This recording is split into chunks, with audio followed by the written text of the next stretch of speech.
کہ نبی علیہ السلام نے ارشاد میں لا تزال طائفۃ من امتی، میری امت میں ایک گروہ ہمیشہ قائم، لا تزال ہو، یہ استمرار کا صیغہ آتا ہے، جو کنٹینیو، جو برابر چلتا رہے گا، یعنی ایک لمحہ بھی یہ زمین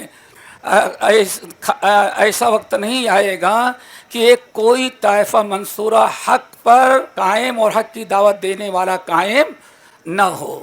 اس سے پتہ چل گیا کہ نبی علیہ السلام کے زمانے سے لے کر کے قیامت کی صبح تک دنیا ختم ہو جائے لیکن جماعت اہل حدیث ختم نہیں ہو سکتی۔ کیوں؟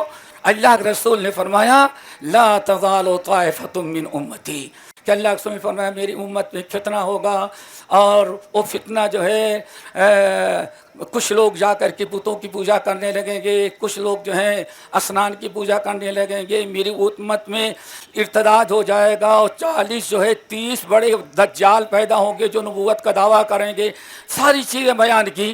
تو صحابہ کرام نے فرمایا یا رسول اللہ پھر امت کا کیا حال ہوگا، اسلام کا کیا حال ہوگا؟ آپ نے فرمایا اس کا ٹینشن نہ لو، اس امت کو دنیا والے باقی نہیں رکھتے، دنیا سب کچھ ہو جائے لیکن قیامت کے صبح تک ہر فتنہ متنبی پیدا ہوگا، اس کا فتنہ بدعت پیدا ہوگی، اس کا مقابلہ، جتنے منکرات اسلام کے خلاف پیدا ہوں گے قیامت تک سب کا مقابلہ کرنے کے لیے اللہ نے اہل الحدیث کو قائم رکھا ہے۔ تو اس طرح سے علامہ حیات سندھی رحمۃ اللہ علیہ سے 4 ملکوں میں اہل حدیث پھیل گئی۔ نمبر 1 ہندوستان میں شاہ ولی اللہ، یمن میں محمد بن اسماعیل سنانی صاحب سبل السلام، اور نجد کے علاقے میں محمد بن عبد الوہاب نجدی، اور مغرب کے اندر ایک شاگرد گیا کہ 4 ملکوں میں تحریک اہل حدیث پھیل گئی۔ اب شاہ ولی اللہ ہے 2 سال کے بعد آنے لگے، اپنے استاد سے ملنے کے لیے گئے، تو کہا کہ 2 استاد تھے، تو کہنے لگے کہ اب کیا کرو گے؟ کہتے نسیت کل شیء کنت عارفہ، حضرت اب کیا بتائیں، ہندوستان میں جتنا کچھ پڑھا تھا سب کو یہاں دفنا دیا، اب یہاں سے جاؤں گا تو وہ پھیلاؤں گا جو آپ سے میں نے سیکھا ہے۔ ادع الى سبیل ربک بالحکمت والموعظۃ الحسنہ وجادلهم بالتي هي احسن۔ الحمدللہ رب العالمین، والصلاة والسلام على سید الاولین والآخرین وعلى آلہ واصحابہ اجمعین، اما بعد، فاعوذ باللہ من الشیطان الرجیم، بسم اللہ الرحمن الرحیم۔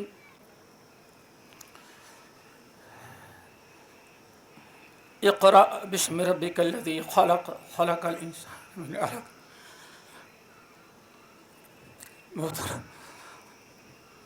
محترم بھائیو دوستو، ہمیں نہیں معلوم تھا کہ ہمارے استاد نے ہمارے بارے میں یہ کلمات کہہ دیے ہیں، ابھی میں سن رہا ہوں۔ اس سے پہلے شخصی طور پر ہم سے کچھ کہتے تھے، مرحبا برکت ہے شیخ، ہم اس لائق نہیں جتنی آپ ہماری تعریف کر دیتے ہیں۔ ان کی عادت ہے ہر مجلس میں، بس دعا کرے اللہ تعالیٰ جیسے ہم کو سمجھتے ہیں ویسے ہم کو بنا دے۔ اللہ تعالیٰ کے ہاں کوئی بعید نہیں کہ اللہ تعالیٰ ہم کو ویسے بیان دے۔ پتہ نہیں ہم کتنے گناہ گار ہیں، کتنی کوتاہیاں ہوگی، لیکن شیخ اس طرح سے اور بہت سارے لوگ ایسی باتیں کہہ جاتے ہیں، ہمیں یہ پسند نہیں کہ اللہ تعالیٰ اس طرح سے ان کو ہم اجازت نہیں دیتے، لیکن اب شیخ کی تواضع ہے۔ سب سے زیادہ ہمیں اس دن تکلیف ہوئی جب کسی کانفرنس میں ہم گئے اور شیخ انیس الرحمن حفظہ اللہ بیٹھے تھے، تو بھری مجلس میں کہنے لگے دیکھو دنیا کی عجیب غریب چیز ہے لیکن ہم کو بہت خوشی ہوتی، اللہ تعالیٰ ان کو جزائے خیر دے۔ ابھی بھی دبئی گئے تھے، جب تک مل نہیں تھے لیتے آتا نہیں، کہنے لگے کانفرنس میں کہ دیکھو دنیا بھی بڑی عجیب، بات تو غیر مناسب لیکن ہم کو اچھی لگتی، تواضع دیکھے شیخ کی، اور یہ من تواضع للہ رفعہ اللہ، جو تواضع اختیار کرتا ہے اللہ اس کو اور بڑا بنا دیتے ہیں۔ دوستو، بڑے لوگوں خطاب کرتے ہوئے کہا کہ دیکھو ہونا یہ چاہیے کہ ہمارے پاس ٹیلی فون کرتے ہیں کہ آپ آئیے، آپ کو ہم دعوت دیتے ہیں، چاہتے ہیں کہ آپ ہمارے یہاں آئیں، اور پھر کہیں کہ شیخ ظفر آپ کے شاگرد بھی آ رہے ہیں۔ لیکن بڑی عجیب سے بات ہے، لوگ ہم سے الٹا کہتے ہیں کہ آپ ضرور آئیں چونکہ شیخ ظفر آ رہے ہیں۔ الٹا میرے بھائی، ان کی تواضع ہے، اللہ تعالیٰ ان کو صحت اور عافیت دے، اور سب سے بڑی چیز یہ کہ ہمیں اللہ تعالیٰ ویسے بنائے جیسے آپ لوگ پبلک جانتی ہے۔ دعا کرو دوستو، ہمارے لیے جو موضوع منتخب کیا گیا ہے جنوبی ہند میں تاریخ اہل حدیث، اب پتہ نہیں ہم کو اس لائق کیوں سمجھا ہمارے مشائخ نے۔ یہ جنوبی ہند میں تاریخ اہل حدیث بیان کرنا کوئی 45 منٹ کا دوستو معاملہ نہیں، ایک طویل وقت چاہیے، لیکن بڑے اختصار کے ساتھ۔ پہلی چیز سے سمجھیں کہ نبی علیہ السلام نے ارشاد میں لا تزال طائفۃ من امتی، میری امت میں ایک گروہ ہمیشہ قائم، لا تزال ہو، یہ استمرار کا صیغہ آتا ہے، جو کنٹینیو، جو برابر چلتا رہے گا، یعنی ایک لمحہ بھی یہ زمین ایسا وقت نہیں آئے گا کہ ایک کوئی طائفہ منصورہ حق پر قائم اور حق کی دعوت دینے والا قائم نہ ہو۔ اس سے پتہ چل گیا کہ نبی علیہ السلام کے زمانے سے لے کر کے قیامت کی صبح تک دنیا ختم ہو جائے لیکن جماعت اہل حدیث ختم نہیں ہو سکتی۔ کیوں؟ اللہ کے رسول نے فرمایا لا تزال طائفۃ من امتی، اور پھر سنن ابن ماجہ کی روایت جو بڑی مشہور ہے، جس اور آپ لوگوں نے پڑھا ہوگا، مشائخ نے سنایا ہوگا کہ اللہ کے رسول نے فرمایا میری امت میں فتنہ ہوگا، اور وہ فتنہ جو ہے کچھ لوگ جا کر کے بتوں کی پوجا کرنے لگیں گے، کچھ لوگ جو ہیں اسنان کی پوجا کرنے لگیں گے، میری امت میں ارتداد ہو جائے گا، اور 40 جو ہے 30 بڑے دجال پیدا ہوں گے جو نبوت کا دعویٰ کریں گے، ساری چیزیں بیان کی۔ تو صحابہ کرام نے فرمایا یا رسول اللہ، پھر امت کا کیا حال ہوگا، اسلام کا کیا حال ہوگا؟ آپ نے فرمایا اس کا ٹینشن نہ لو، اس امت کو دنیا والے باقی نہیں رکھتے، دنیا سب کچھ ہو جائے لیکن قیامت کے صبح تک ہر فتنہ متنبی پیدا ہوگا، اس کا فتنہ بدعت فتنہ پیدا ہوگی، اس کا مقابلہ جتنے منکرات اسلام کے خلاف پیدا ہوں گے قیامت تک، سب کا مقابلہ کرنے کے لیے اللہ نے اہل الحدیث کو قائم رکھا ہے۔ پتہ چل گیا دوستو ہماری ضرورت پوری کائنات کو ہے، ہمیں پکے سچے اہل حدیث بننے کی ضرورت ہے۔ تو یہ بات میں نے اس لیے کہی کہ آج واٹس ایپ پر گھوم رہا ہے، پہلے کون تھا؟ پہلے کوئی نہیں تھا۔ قادیانی فلاں سن میں پیدا ہوا، ٹھیک ہے نا، بریلوی فلاں سن میں پیدا ہوا، فلاں سن میں، اور اہل حدیث 1906 میں پیدا ہوئے۔ پڑھا ہوگا آپ لوگوں نے، اس سے پہلے اہل حدیثوں کا کوئی وجود نہیں تھا۔ ہاں اہل حدیث سے لیکن غیر مقلد نہیں تھا۔ اہل حدیث تو تھے، اہل حدیث کیسے ختم ہو جائیں گے؟ پیارے نبی ارشاد فرماتے کائنات میں ایک دن بھی ایسا نہیں اہل حدیث نہ ہو۔ ہاں غیر مقلد تھے، جیسے سر سید احمد خان فلاں فلاں فلاں فلاں، غیر مقلد الگ ہیں، ہم غیر مقلد نہیں، ہم اہل حدیث ہیں میرے بھائیو۔ تو الحمدللہ ہم دیکھیں ہمیشہ تھے، سب سے پہلے جہاں تک ساؤتھ انڈیا کا ہے، صحابہ کے بعد اور تابعین کے بعد ایک عرصے تک کہیں اس طرح سے کوئی جماعت کے نام سے اہل حدیث نہیں ملتا، لیکن اہل حدیث تھے۔ اس کا سب سے بڑا ثبوت آپ کے بادوں میں کہیں بیجاپور ہے کہ بیجاپور، کوئی بیجاپور ہے، بیجاپور میں 10ویں صدی ہجری کے آخر میں علامہ نصیر الدین اہل حدیث موجود تھے، پڑوس میں آپ کے۔ اور کیسے؟ ان کی سسرال تھی بیجاپور میں، اور سسر بڑا کڑک تھا، قاضی تھا شہر کا۔ ایک مرتبہ جب حج کرنے کے لیے گئے اور اہل حدیث بن کر کے آئے، تو ایک دن اپنی بیوی کو لے کے سسر صاحب سے ملنے کے لیے گئے۔ سسر صاحب کوئی بات کی تو کہنے لگے امام ابو حنیفہ رحمۃ اللہ علیہ کے نزدیک یہ ہے۔ کہا حضرت، آج کے اسلام میں کہیں گے انکل کہیں گے، پہلے قبلہ کہتے تھے دکن کی زبان میں، ساس اور سسرے کو قبلہ کہا جاتا تھا، سمجھے نا؟ قبلہ صاحب بات اصل یہ ہے کہ ابو حنیفہ رحمۃ اللہ نے کہا، لیکن سارے نبیوں کے سردار امام الانبیاء محمد صلی اللہ علیہ وسلم نے یہ کہا، اتنا کہنا تھا بس آگ لگ گئی سسر جی کو، اچھا تمہاری ایسی کہ تیسی بیٹھو، چلے گئے۔ حضرت سوچ رہے تھے گئے ہو گئے کچھ دعوت ہماری کچھ پکائی ہوگی، چائے کا زمانہ تو تھا نہیں، شربت کچھ اور لے کے آئیں گے کیونکہ ہم گھر جمائی ہیں۔ آئے تو تلوار لے کر کے آئے، اللہ تلوار لے کر کے آئے اور ہاتھ اٹھایا، سمجھ گئے کہ یہ ظالم ہم کو قتل کر ڈالے۔ کیوں؟ تم مرتد ہو گیا، چونکہ ابو حنیفہ رحمۃ اللہ علیہ کے قول کو ٹھکرا دیا تو نے۔ بہرحال علامہ بھاگتے گئے پیچھا کیے، لیکن ایک طرف جوان تھا دوسری طرف بوڑھا تھا، بوڑھا کب تک پیچھا کرے گا؟ وہ بھاگ کر کے چلے گئے، بیجاپور کو چھوڑ دیا اور جا کر کے الحمدللہ برہان پور میں رہ کے کتاب و سنت کی دعوت دیتے رہے، اور آج تک ان کی قبر وہی موجود ہے۔ اس کے بعد میرے بھائیوں، ہم ذرا آپ کو تھوڑا سا وقت لیں گے، ممکن ہے کہ شاید پسند ہی کریں آپ لوگ، علم بھی ہوئے، کوئی مسئلہ تو نہیں ہے کہ بس ایک تاریخ ہے، ہمیں حکم دیا گیا، مشائخ نے ہمیں اس لائق سمجھا۔ تقریباً 11ویں صدی 10ویں صدی کے آخر میں، 10ویں صدی کے آخر میں یعنی نصف آخر میں، آپ لوگوں نے منصورہ کا نام سنا ہوگا، ٹھٹھ، یہ پاکستان میں جو سندھ ہے وہاں ایک گاؤں شہر ٹھٹھا، کیا 2 شہر تھے اور دونوں شہروں میں صرف اہل حدیث تھے، ایک منصورہ اور دوسرے ٹھٹھا۔ یہاں ایک بہت بڑے اہل حدیث عالم تھے علامہ ابو الحسن سندھی رحمت اللہ علیہ۔ جب اکبر کی فوج اس علاقے میں داخل ہوئی تو نعوذ باللہ انہوں نے غیروں کو تو قتل نہیں کیا، ایک طرف سے اہل حدیثوں کو قتل کرنا شروع کر دیا کہ سندھ کے اندر کوئی اہل حدیث نہ رہے، ہندوستان کے اندر۔ علامہ ابو الحسن السندھی الکبیر رحمت اللہ جان بچا کر کے بھگ گئے۔ اس وقت نہ پاسپورٹ کی ضرورت تھی، نہ ٹکٹ کی ضرورت تھی، کچھ نہیں، کشتی پہ بیٹھے اور سیدھے مدینہ چلے گئے۔ مدینہ گئے، ایک عرصے تک رہے۔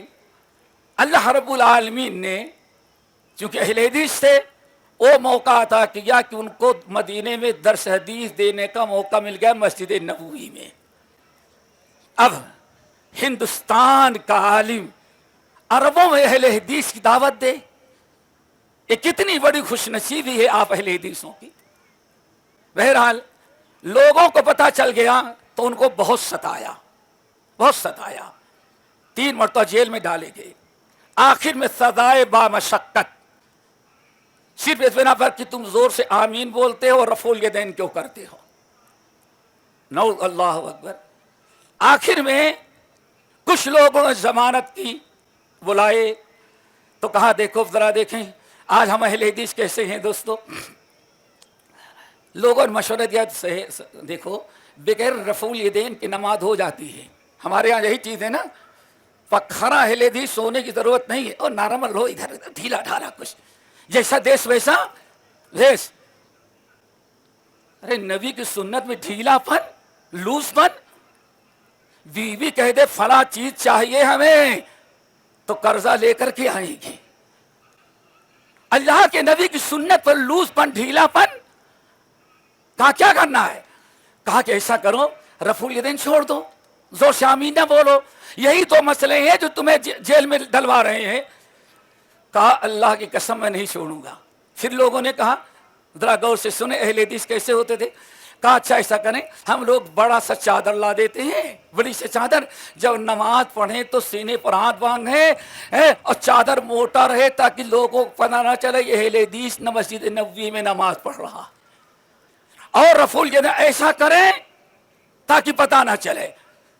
کہا دیکھو چادر نہیں، ہم ایسے ہی نماز پڑھیں گے اور سینے پر ہاتھ باندھ کر ڈٹ کے رفع الیدین کریں گے۔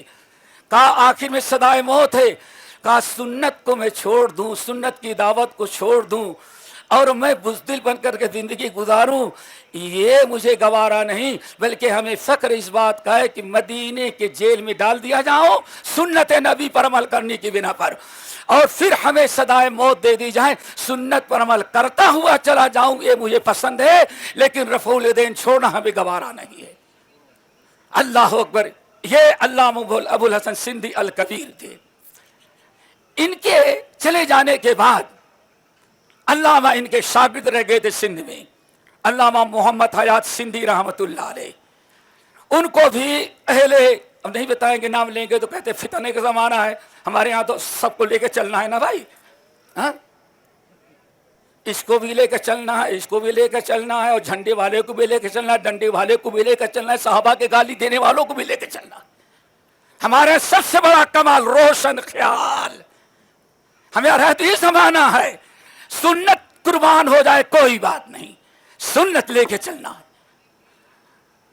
ان کو بھی شہر بدر کیا، وہ چلے گئے، ایک ہی راستہ تھا، مدینہ استاد کے پاس چلے جائیں، بیٹھے وہاں۔ علامہ ابو الحسن سندھی رحمۃ اللہ علیہ کی 1129 اس ہجری میں انتقال ہو گیا۔ اب مسجد نبوی میں درس حدیث کا جو ذریعہ تھا، مسند تھی، وہ اللہ تعالیٰ نے دوسرے اہل حدیث عالم علامہ محمد حیات سندھی کو دے دیا۔ علامہ محمد حیات سندھی مسجد نبوی میں درس دیتے رہے، باطل کا مقابلہ کرتے رہے، اور ایک کردی عالم تھے، وہ شیخ الاسلام ابن تیمیہ اور ابن قیم سے بڑے متاثر تھے، دو اہل حدیث عالم وہاں تھے۔ اسی اسنا میں علامہ شاہ ولی اللہ محدث دہلوی اور ہندوستان کے چند علماء گئے، سب کا نام نہیں لیتا، ابھی بہت ٹائم لمبا ہو جائے گا۔ علامہ شاہ ولی اللہ محدث دہلوی گئے، ساری زندگی کالا ابو یوسف، کالا ابو حنیفہ، کالا محمد، وکالا صاحب، بس یہی پڑھایا تھا، منطق اور فلسفہ۔ اب مسجد نبوی میں گئے، جب حج کر کے مسجد نبوی گئے تو ارادہ کیا کہ سال بھر رہیں گے، اگلا حج کر لیں گے پھر جائیں گے۔ ایک دن مسجد نبوی سے گزر رہے تھے تو دیکھا کہ حدثنا فلاں حدثنا فلاں حدثنا فلاں عن ابی ہریرہ رضی اللہ تعالیٰ عنہ قال قال رسول اللہ صلی اللہ علیہ وسلم۔ ہاں، یہ کیا ہے، کون سے گیت گایا جا رہا ہے؟ کیوں؟ کبھی ہندوستان میں تصور ہی نہیں تھا اس حدیث سے ایسے پڑھی جائے۔ بیٹھے، آیا قال رسول وسلم، بڑا مزہ آیا، زندگی میں پہلی مرتبہ سنے تھے۔ پھر بیٹھے، پھر ارادہ کر لیا کہ 2 سال نہیں جاؤں گا، 2 سال رہوں گا۔ تو علامہ حیات سندھی کے پاس بیٹھ کر کے 2 سال، ایک چیز یہاں یاد رکھ لیے گا، سن رہے ہیں نا بھائی، لوگ کہتے ہیں کہ ہندوستانی اہل حدیث وہابی ہیں، سعودیہ نے پیدا کیا۔ ارے یار، وہابی تو میں نے پیدا کیا ان کو، نہیں سمجھے؟ ان وہابی تو ہم نے ان کو بنایا ہے، ہم کو کیا بنائے گی؟ ارے سوچو، حدیث پڑھانے کے لیے یہاں سے آدمی وہاں جائے، استاد تو وہابی تھا، ہم وہابی نہیں بنے، وہابی ہم نے ان کو بنایا۔ اور انہی لوگوں نے، کئی لوگوں نے پڑھا۔ نمبر 1 شاہ ولی اللہ محدث دہلوی، ہندوستان کے 3 عالم اور تھے، اور شیخ الاسلام محمد بن عبد الوہاب نجدی، جس سے وہابی کہا جاتا ہے۔ یہ وہابی جس کہتے ہیں وہ بھی شاگرد تھا تو ہندوستانی وہابی اہل حدیث کا۔ 3 شاگرد نکلے، ایک ہندوستان میں آیا اور ایک نجد میں گیا اور ایک زیدی تھے۔ کیا؟ زیدی شیعہ ہے، رافضی نہیں ہے، شیعہ ہے لیکن رافضی نہیں۔ شیعہ کہتے ہیں، جن کو ہم شیعہ کہتے ہیں وہ شیعہ نہیں ہیں، ان کو شیعہ کہنا گناہ ہے، وہ ہیں رافضی۔ کیا؟ یہ سارے علماء موجود ہیں، پوچھیں ان کو، کبھی شیعہ سلف نہیں، کیا کہتے تھے؟ رافضی جلد یا رافضی خبیث کہا جاتا ہے۔ رافضی لات مار دینے والا، ٹھکرا دینے والا، رفض کر دینے والا۔ کیا مطلب؟ یہ جو اپنے آپ کو شیعہ کہتے ہیں، یہ رافضی کیوں؟ انہوں نے اللہ کو ٹھکرایا، رسول کو ٹھکرایا، صحابہ کو ٹھکرایا، اور قرآن کو بھی ٹھکرایا. میرے بھائی رافضی ہیں, ان کا اسلام سے کوئی تعلق باقی نہیں رہ گیا ہے. اللہ اکبر. پھر زیدی شیعہ تھے محمد بن اسماعیل یمانی رحمت اللہ علیہ. تو اس طرح سے علامہ حیات سندھی رحمت اللہ علیہ سے 4 ملکوں میں اہل حدیث پھیل گئی. نمبر 1 ہندوستان میں شاہ ولی اللہ, یمن میں محمد بن اسماعیل سنانی صاحب سبل السلام, اور نجد کے علاقے میں محمد بن عبد الوہاب نجدی, اور مغرب کے اندر ایک شاگرد گیا کہ 4 ملکوں میں تحریک اہل حدیث پھیل گئی. اب شاہ ولی اللہ ہے 2 سال کے بعد آنے لگے, اپنے استاد سے ملنے کے لیے گئے تو کہا کہ 2 استاد تھے, تو کہنے لگے کہ اب کیا کرو گے؟ کہتے نسیت کل شیء کنت عارفہ. حضرت اب کیا بتائیں, ہندوستان میں جتنا کچھ پڑھا تھا سب کو یہاں دفنا دیا, اب یہاں سے جاؤں گا تو وہ پھیلاؤں گا جو آپ سے میں نے سیکھا ہے. اب آئے کتاب و سنت کی دعوت, لیکن بڑے میٹھے انداز میں, کیوں؟ اس سے زیادہ وہ کچھ کر نہیں سکتے تھے. ان کے ذریعے وہ خود کر کے رفع الیدین تو نہیں کیا, اپنے اہل حدیث ہونے کے لئے نہیں کیا, لیکن اتنا کہا یہ ابو حنیفہ رحمۃ اللہ علیہ کے, یہ شافعی کے ہیں, اور یہ مالک کے ہیں, اور یہ ہے اہل الحدیث کا. ہم دونوں کو سمجھتے ہیں, لیکن زیادہ محبت ہے اہل الحدیث مسلک سے. یعنی بڑی میٹھی پڑیا دی, شربت تھا لیکن میٹھا تھا زیادہ, ہاں کھٹا والا نہیں تھا. بہرحال ان سے بات بڑھ گئی, بات بڑھی, آگے چلتے. ان کے بیٹے, ان کے انتقال کے بعد شاہ عبد العزیز رحمت اللہ علیہ, اس وقت پوری دنیا کا سب سے بڑا مدرسہ جو سمجھا جاتا تھا وہ ہندوستان میں شاہ ولی اللہ کا مدرسہ سمجھا جاتا تھا. ان کے باپ شاہ عبد الرحیم نے قائم کیا تھا, حکومت اورنگزیب سے نے کروایا تھا. تو دنیا کا بر صغیر کا سب سے بڑا ادارہ کہاں تھا؟ اب دنیا کے لوگ آتے ہیں پڑھنے کے لیے, تو پہلے تو یہ ہے, یہ اب یہ بھی ہے, ساتھ ساتھ اللہ کے رسول کی حدیث بھی ہے. اب سب کا جو ہے وہ تقلید کا اسکرو ڈھیلا ہونے لگا. اسکرو کہتے ہیں نا, ہاں, اب وہ ڈھیلا ہونے لگا. ہاں یہ بھی ہے. تو ان سے بہت سارے اہل حدیث بن کر کے پوری دنیا میں گئے, اور ان کے انتقال کے بعد شاہ عبد العزیز رحمت اللہ علیہ اس مدرسے کا کے ذمہ دار بنے. اور یہاں ایک اور لطیفے کی بات سنائیں. اس زمانے میں چونکہ اس مدرسے کا اگر کوئی صدر بنتا تھا, اپنے پڑھانے میں صدر المدرسین جیسے ہمارے شیخ ناظم ہو گئے بنتا تھا, تو اس کی تاج پوشی ہوتی تھی. کیا ہوتی تھی؟ تاج پوشی. پورے بخارا سمرقند افغان ایران توران سارے لوگ آتے تھے کہ آج تاج پوشی کی جائے گی. مولانا ابوالکلام آزاد رحمۃ اللہ علیہ بڑی پیاری بات کہتے ہیں, جب تاج پوشی ہو رہی تھی تو میرے باپ بھی اس میں تھے, خیر الدین مشرق, پکا قبر پرست, جو کہتا تھا کہ دنیا میں صرف 1.5 مسلمان ہیں, دنیا میں صرف 1.5 مسلمان, میں پورا ہوں, احمد رضا آتا ہے. یعنی سوچے کتنی قبر پرستی اور کس طرح سے شرک میں مبتلا باپ تھا. کہتے ہیں میرے والد جب سر پر شاہ عبد العزیز کے سر پر جب تاج رکھنے لگے تو کوئی بیٹے تمہارے باپ نے حنفی مذہب کو بہت نقصان پہنچایا, اہل حدیثیت پھیلا رہے تھے, بیٹے تم حنفی مذہب کی اتنی خدمت کرنا کہ کفارہ اپنے باپ کا بن جاؤ گا. ٹھیک ہے, ٹھیک کروں گا میں. اللہ اکبر. ملک شاہ عبد العزیز رحمت اللہ علیہ آئے تو انہوں نے لوگوں کی وصیت سننے کے بجائے کچھ اور شروع کر دیا.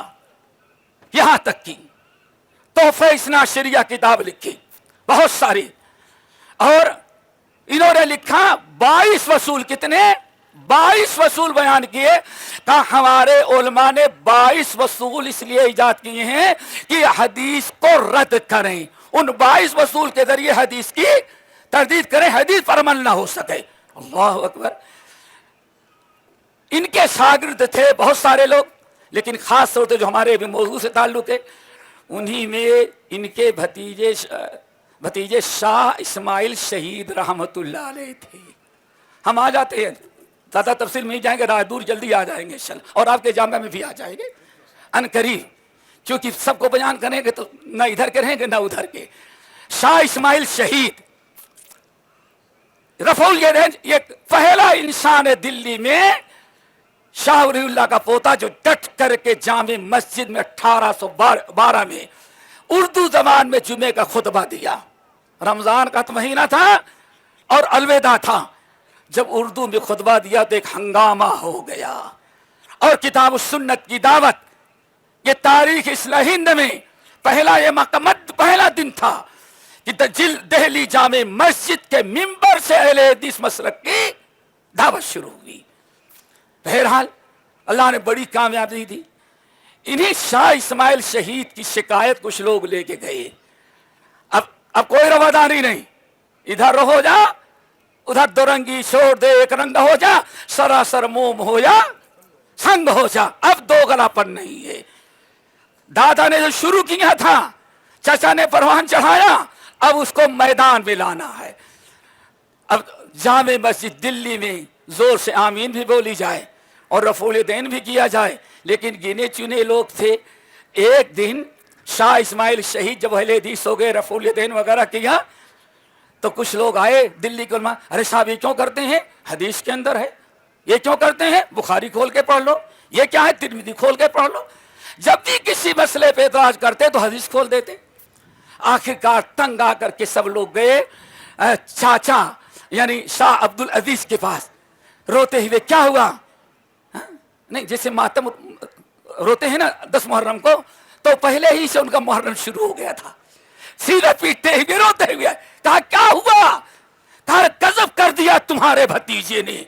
کہا کیا ہوا میرا بھتیجا کیا, کہا زور سے آمین بولنے لگا, رفع الیدین کرتا, سینے پر ہاتھ باندھتا ہے. کہا کیوں نہیں سمجھاتے تم لوگ, شاہ صاحب بڑے حکیم تھے, کہا تم کو سمجھانا چاہیے نا, کیوں نہیں سمجھاتے اس کو. کہا سمجھاتے تو کیا جواب دیتا ہے, کہتا ہے ہم لوگ اعتراض کرتے ہیں تو بخاری پڑھ کے سناتا ہے, ترمذی پڑھ کے سناتا ہے, اب اس کا جواب کیا کریں. تو شاہ عبد العزیز بڑا حکیمانہ جواب دیے, کہا کم وقت تو اس کو بخاری پڑھایا تو سدھر گیا, وہ سدھر گیا, تم کو کیا بخاری کے علاوہ کوئی پوتھی پڑھا رہا تو جو نہیں سدھرے آج تک. اللہ اکبر. یہ جواب پا جانے کے بعد اب آنسو پوچھتے ہی واپس آئے, نہیں یہ ہمارے ہاتھوں سے نکل گیا. یہی شاہ ولی اسماعیل شہید. اب یہاں آتے ہیں اب ساؤتھ میں. شاہ اسماعیل شہید رحمت اللہ علیہ نے جب کتاب سنت کی دعوت دینا شروع کیا تو انہی کے عظیم ترین شاگردوں میں ایک 2 بھائی تھے, ایک حیدر علی اور دوسرے محمد علی رحمت اللہ علیہ. اور حیدر علی, محمد علی اور حیدر علی 2 سگے بھائی تھے. یہ دونوں بھائی جب عالم بننا چاہے تو اللہ نے, باپ تو کچھ اور چاہتا تھا, یہ دونوں استاد ڈھونڈتے ہوئے پہنچ گئے شاہ اسماعیل شہید کے پاس. سکنا ہو لے والا دل میت, ہم پیاسوں کو وہاں کھینچ کے لے جاتے ہیں, اللہ فرماتے ہیں جہاں ان کو میٹھا پانی مل جائے. یہاں پانی سے مراد کتاب و سنت کی وحی ہے, اللہ تعالیٰ کی کتاب و نبی کی سنت. آئے اب یہ دونوں اہل حدیث ہو گئے.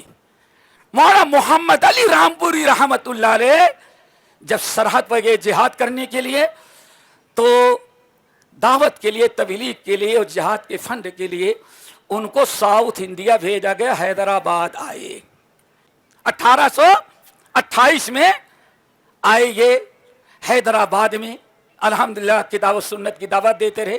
1 سال میں وہاں کے نائب امیر جو تو وہ بنا, آرڈر آیا کہ آپ ایسا کریں, اب حیدرآباد چھوڑ کر کے آپ مدراس جائیں. شاید اس وقت سارا علاقہ مدراس ہی کا علاقہ سمجھا جاتا رہا ہوگا. مدراس جائیں. دعا کرو اللہ ہم سب کو توفیق نصیب فرمائے. وہ بیچارے چلے تو پیدل چلے تھے. کیسے چلے تھے؟ پیدل چلے تھے. کہیں کہیں کوئی تانگا مل جاتا یا کھچر مل جاتا اس پر جاتے تھے، لیکن وہیں صبح ہوئی جہاں جہاں گزر گیا. یہ محمد علی رامپوری رحمت اللہ علیہ جہاں جہاں وہ چلے تھے، بنگلور رکے، کڑپا رکے، یہاں رکے، ویلور رکے، جہاں جہاں رکے. اور بہت سارے علاقوں میں محمد علی مسجد کے نام سے بھی آج موجود ہے. آج بھی مسجد محمد علی کے نام سے موجود ہے. جو آئے مدراس میں کتاب و سنت کی دعوت دی تو کہیں پانی کم ملتا تھا، شراب اور سیندھی زیادہ ملتی تھی. تقریر کی بہت طویل داستان ہے. تقریر سے جو لوگ متاثر ہوئے تھے اس میں نواب ارکاٹ کے سسر عالم خان عالم اہل حدیث ہو گئی. اللہ ان کی قبر کو نوروں سے بھرے. یہی بابا قوم کہا جاتا ہے. یہی ساؤتھ انڈیا میں سب سے پہلے اہل حدیث ہوئی. انہوں نے اہل حدیث مسلک قبول کیا. پھر ان کو بڑا تنگ کیا گیا. ان کی بیوی جو تھی، ان کی بیٹی نواب ارکاٹ کی بیوی تھی، انہوں نے اپنی بیٹی پر محنت کیا، وہ بھی اہل حدیث ہو گئی. تو یہاں ہماری ماں اور بہنوں کے لیے بڑی عبرت کی چیز ہے. نواب ارکاٹ نے بہت کوشش کی کسی بھی صورت سے یہ دوبارہ واپس آ جائے. سبحان اللہ، بہت تنگ کیا. وظیفہ بند کر دیں گے کوئی بات نہیں، آپ کا وظیفہ تو چھوڑ سکتی ہیں، لیکن توحید اور تقویت الایمان اور سنت رسول نہیں چھوڑو گی. اللہ اکبر. میرے بھائی وہیں سے پھر کہا، بہت کوشش کہا دیکھیں آپ شوہر ہیں، آپ کی پوری خدمت میں کروں گی، لیکن مرنے کے بعد آپ کی بادشاہت میرے ساتھ نہیں. آپ اپنے قبر میں جائیں گے اور میں اپنے قبر میں جاؤں گا. آپ کی مرضی کفر شرک لے کے آپ قبر میں جائیں، لیکن میں جاؤں گی تو توحید سنت لے کر کے جاؤں گی. اس ہندوستانی خاتون نے ریکارڈ توڑ دیا. اب یہی جب تھے قبول کیے، اور یہی پاشا عبد القادر پاشا، جس کو کاشا کہا جاتا تھا، اور یہی سب سے بڑے ہمارے ہاں سبب بنے. عبد القادر سب سے پہلے انہوں نے ان کی دعوت کو قبول کیا اور پکے تھے.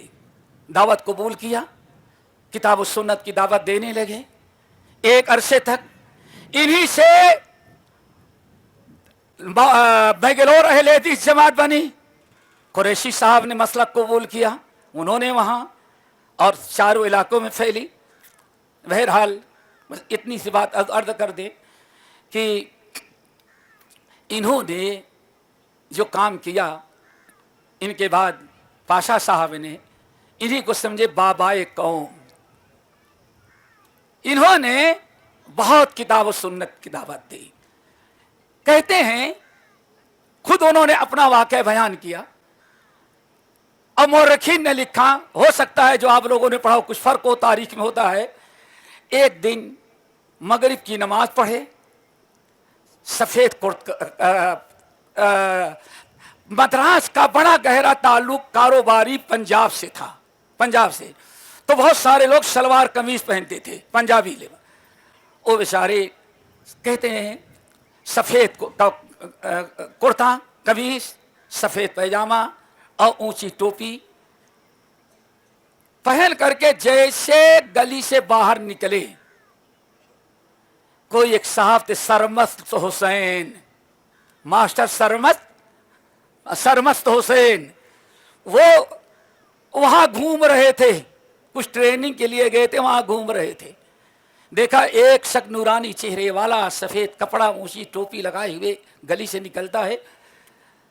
پہلا انسان نے دیکھا پان کھا رہا تو اس نے منہ پر تھوک دیا، اس نے تھوک دیا. آگے بڑھا، کسی نے کیچڑ اٹھایا نالی کے پھینک دیا.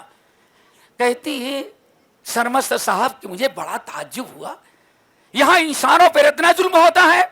میں نے پوچھا کون ہے یہ؟ تھا ایک کتا وہابی سالہ حرامی ہے. لا حول ولا قوت الا باللہ. یہ کیا ہے؟ کتا ہے.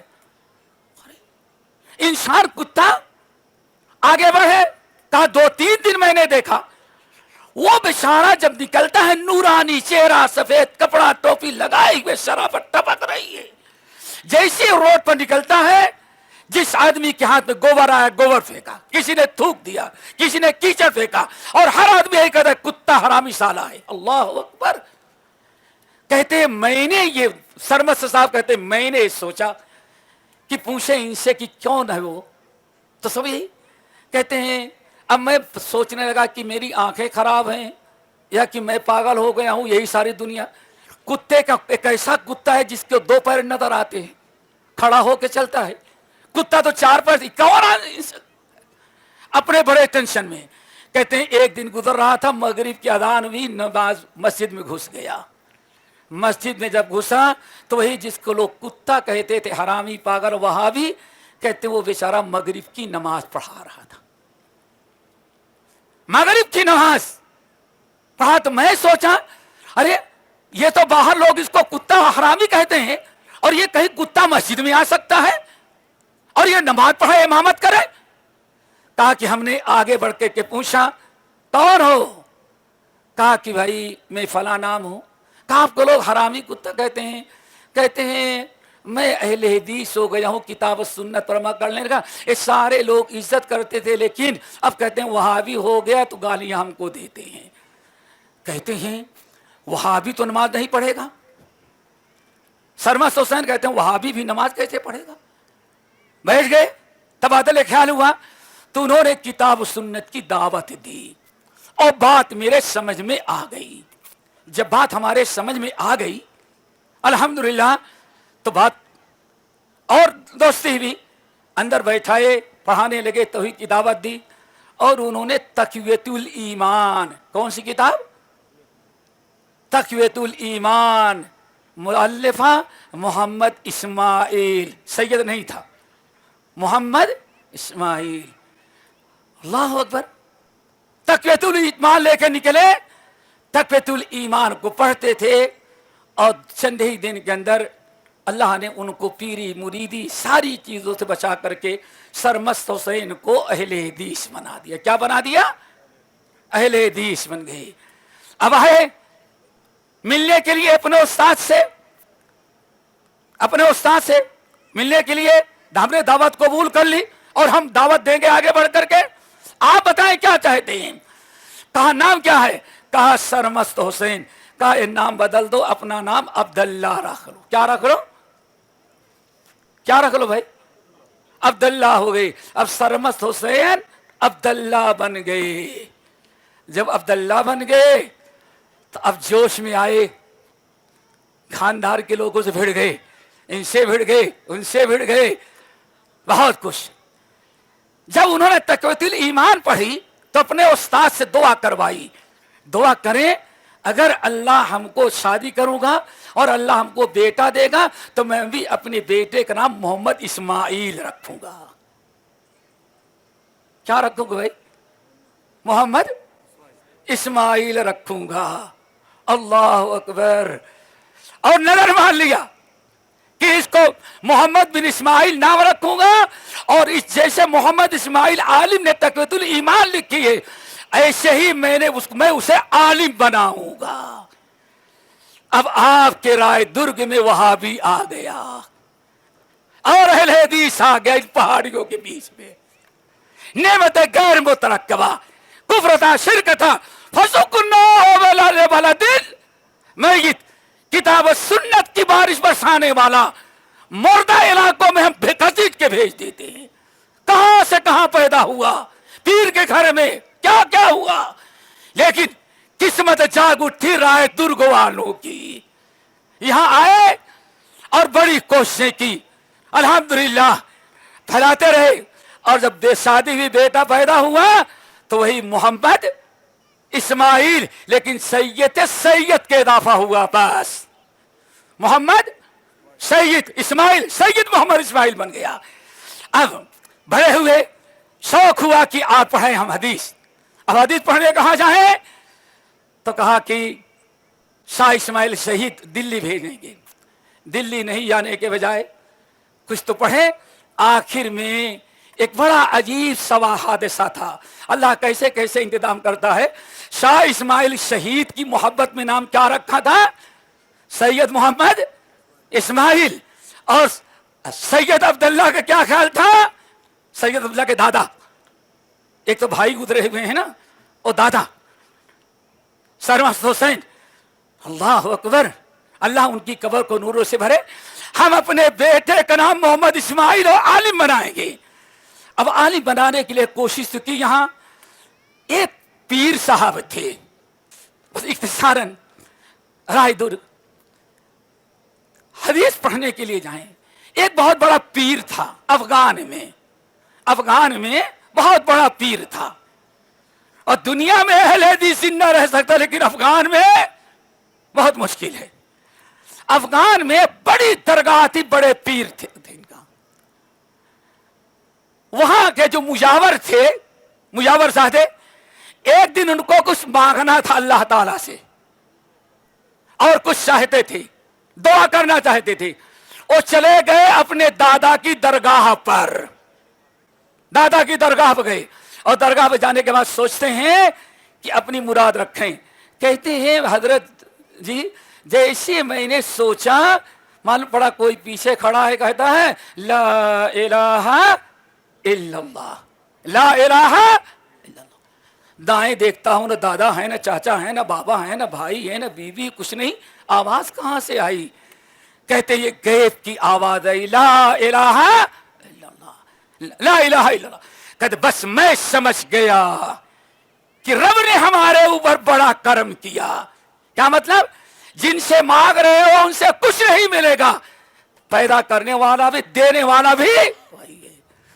کہنے لگے بس وہاں سے میرے دل میں آیا کہ اب دو چیزیں کہتے ہیں، دو چیزیں میرے دل میں آئی. ایک تو یہ کہ اللہ تعالیٰ سے جو مانگنا ہے مسجد مانگ لے، اللہ تعالیٰ کے علاوہ کسی سے کچھ مانگیں نہیں، غیر اللہ سے مانگنا شرک ہے. نمبر دو، کچھ لوگ کہتے ہیں نہیں مانگتے تو اللہ سے ہیں لیکن برکت کے لیے کہاں جاتے ہیں؟ کہتے ہیں یہ بھی غلط ہے، یہ بھی شرک ہے. کون کہہ رہا ہے؟ پیر صاحب. پیر صاحب جن کو آواز آئی لا الہ الا اللہ. اب وہ کہتے ہیں کہ سب سے مقدس جگہ اللہ نے مسجد بنائی ہے، کتنا بھی بڑا ولی ہو لیکن مسجد کے برابر تو اس کی قبر نہیں ہو سکتی. کہتے ہیں چاہے مانگنے آئے یا برکت کے لیے آئے، دونوں شرک ہے. اب ایک شخص اب اپنا بدل گیا، نام بڑا ٹیڑھا تھا. اب آئے، بیچارے بھٹکتے تھے، سیکھتے تھے. شاہ اسماعیل شہید کے ایک شاگرد تھے مولانا حبیب اللہ کندھاری رحمت اللہ علیہ، کہ دلی سے پڑھ کے گئے، اہل حدیث ہو کے گئے. ان کی ملاقات وہ پیر صاحب سے ہو گئی جن کو کیا آئی تھی آواز لا الہ الا اللہ. نام پوچھا، نام شرکیہ تھا. کہا اپنا نام تم عبداللہ رکھو، عبداللہ رکھو. ان کا نام پڑ گیا عبداللہ. لیکن سمجھتے ہیں ہمارے یہاں ہر قبر کا مجاور سید ہوتا ہے. کیا خیال ہے؟ ہر قبر کا مجاور سید ہوتا ہے. سید عبداللہ ہو گئے. ایسے بھٹکتے تھے. دین کہاں سے گئے؟ علامہ حبیب اللہ کندھاری رحمت اللہ علیہ سے ملاقات ہو گئی جو شاہ اسماعیل شہید تھے اور میاں صاحب سے بڑی محبت کرتے تھے. اور چلے گئے، وہ ان سے ملے، ملاقات ہوئی تو حبیب اللہ کندھاری رحمت اللہ نے تقویت الایمان ان کو دیا. ایک کتاب پڑھیں اور حدیث پڑھنے کے لیے آپ دلی چلے جائیں میاں نذیر حسین محدث دہلوی کے پاس. میاں نذیر حسین محدث دہلوی کے پاس ایک ادربی خاندان آیا. ان کو تعلیم حاصل کی، واپس گئے تو ان کے ساتھ بہت ظلم ہوا. ظلم کا مطلب یعنی ان کو پکڑا گیا، ان کے بچوں کو پکڑا. ان کی داستان بہت طویل ہے. پکڑا گیا، پکڑنے کے بعد کابل کے بادشاہ کے پاس لایا گیا. ان کے داڑھی کو چھیل دی گئی، ان کو بیٹھایا گیا گدھے پر، چہرہ کالا کیا گیا اور ان کو پورے کابل کے گلیوں کے اندر گھمایا گیا. کہاں اگر ہمارے یہاں رہنا ہے تو ایسے حنفی بن کر کے رہنا ہے، اگر یہ وہابی ہو تو یہاں سے نکل جاؤ. ان کو شہر بدر کر دیا گیا اور یہ خاندان سید عبداللہ غزنوی کا دلی آیا، امرتسر سے دلی آئے، اور دلی آ کر کے میاں صاحب سے خود باپ بیٹے حدیث پڑھے، اہل حدیث بنے پورا خاندان، اور پھر یہی پڑھ کر کے جب فارغ ہوئے تو امرتسر میں جا کر کے انہوں نے السلفیہ مدرسہ کھولا۔ آ گئی بات سمجھے؟ سلفیہ، کیونکہ سرمست حسین نے قسم کا نظر مانی تھی، بیٹا دے گا اللہ تو کیا کروں گا، نام رکھوں گا محمد اسماعیل، اور اس کو عالم بناؤں گا۔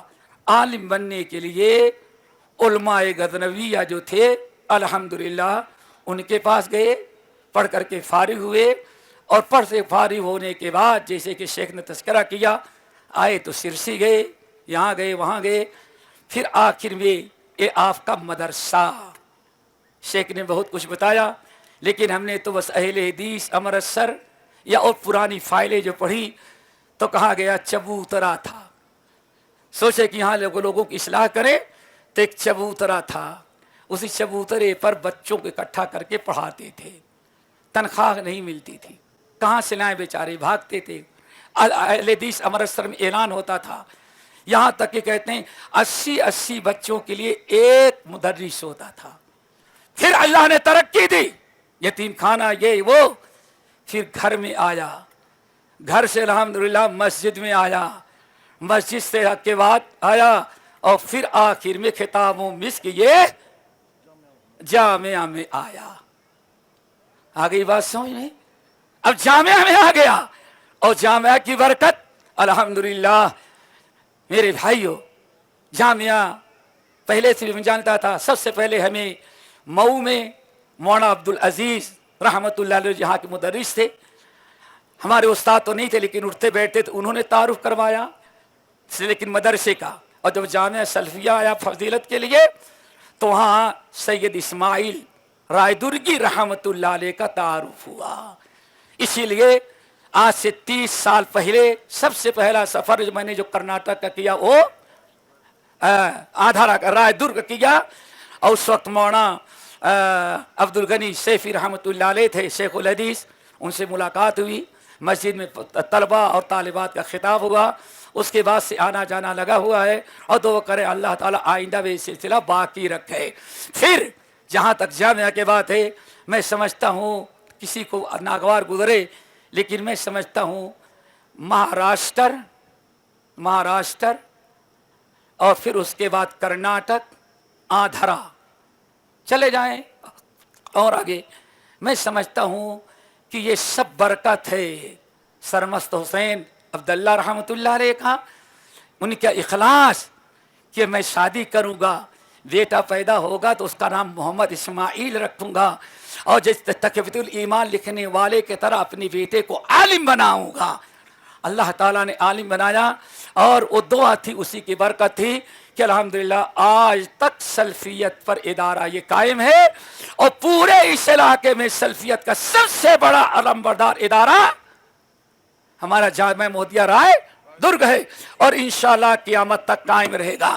پھر بات تو بڑی عجیب سے لگے گی، الحمدللہ کہاں سے شروع ہوا تھا یہ سلسلہ، آیا کہاں سے، ادھر سرمست حسین سے، ادھر سید عبداللہ غزنوی سے، آتے آتے الحمدللہ یہ ادارہ بنا وہ بنا، دن بدن ترقی کر رہا ہے، جامعہ میں آ گیا، اور سید عبداللہ عباس رحمہ اللہ نے جب مدینہ یونیورسٹی سے جس دن اس کا معادلہ آیا کہ ہمارا معادلہ ہو گیا ہے، شاید سب سے پہلے دنیا میں ہم کو انہوں نے خبر دی ہوگی، خبر دیا ہمارے مدرسے کا الحاق ہو گیا، اور بچے جب پڑھ کے فارغ ہوئے تب بھی انہوں نے بتایا کہ ہاں کاش کہ آج اس محفل میں وہ بھی ہوتے تو اور خوشی ہوتی، لیکن میں سمجھتا ہوں ان کے بھائی ان کا بدل موجود ہیں، اللہ تعالیٰ اس خاندان کو ہرا بھرا رکھے۔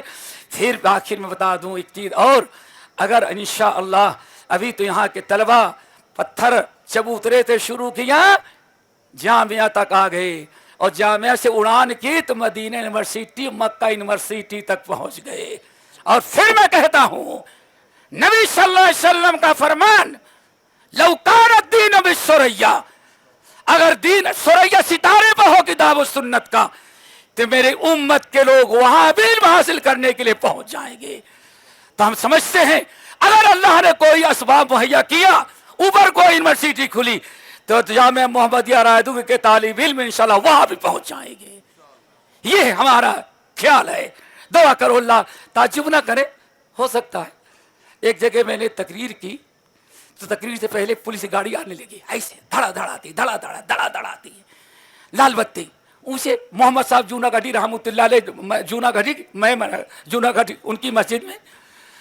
پھر ایک شخص آیا بہت دیر کے بعد پینٹ شرٹ میں، دروازے پہ کھڑا ہوا. پھر آگے بڑھا تو میں نے کہا بھائی بیٹھ جاؤ، یہ کرسی پر بیٹھ جاؤ. آ کے بیٹھ گیا، نہ ہلتا ہے نہ حرکت کرتا ہے، بس خاموش بیٹھا، بڑا شریف. یا ایھا الذین آمنوا اصبروا وصابروا ورابطوا. اس پر 2 گھنٹے کا بیان ہوا. جب فارغ ہوئے تو کہتا ہے ہمیں آپ کے ساتھ فوٹو لینی ہے، فوٹو لینی ہے. میں کہا کیا کرو گے، میں فوٹو نہیں لیتا ہم لوگ. تو اس نے اپنا، اب سمجھ جائیں کون تھا، وہ نکالا.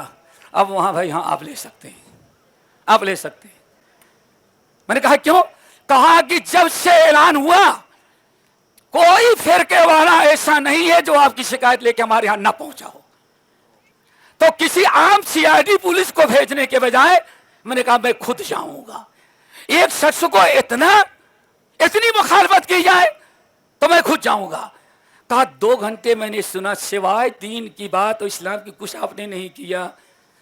میں نے کہا اہل حدیثوں کا بیان ایسے ہی ہوتا ہے. کہا ایسے ہی سارے اہل حدیث؟ میں نے کہا سارے اہل حدیث ایسے ہی تقریر کرتے ہیں. کہا کہ پوری دنیا میں نے کہا اللہ کے بندے ستارے پر بھی اہل حدیث اور چاند و سورت پر کرے گا تقریر، اہل حدیث ہوگا تو یہی قرآن و سنت بیان کرے گا. ارے کہا وہاں کیسے پہنچ تقریر کریں گے؟ میں کہا شرک کرنے والے وہاں پہنچیں گے تو اہل حدیث کو اللہ وہاں بھی پہنچا دے گا. لوگوں کی اصلاح کے لیے وہاں بھی اہل حدیث پہنچ جائے گا. کہنے لگا ماشاء اللہ آپ آیا کریں، کیونکہ آپ کی باتیں اصلاحی ہوتی ہے، کوئی سیاسی اور فتنے کی نہیں ہوتی. کہا ہم نہیں سمجھ رہے تھے کہ آپ کے خلاف اتنا پروپیگنڈا کیوں کیا ہے. ہر مسلمان فرقے والا کا اس کی تقریر بند کرائی جائے. اسی لیے ہم سننے کے لیے آپ آئندہ آئے، کبھی آپ کو پرمیشن کی ضرورت نہیں ہے. تو انشاءاللہ یہ اگر وہاں بھی یونیورسٹی کھلے گی تو رائے درگ میں پڑھنے والے بچے انشاءاللہ وہاں بھی جائیں گے، اور ہو سکتا ہے شیخ پڑھانے کے لیے بھی پہنچ جائے. اللہ ہم سب کو عمل کی توفیق نصیب فرمائے. یہ چند باتیں میں نے آپ حضرات کے سامنے کی ہیں. دعا کرو اللہ تعالیٰ اس ادارے کے بانی، معاونین اور محسنین، اساتذہ، طلبہ، سب کو اللہ تعالیٰ ہمیشہ ہرا بھرا رکھے، ہر قسم کی خیر و برکت سے نوازے.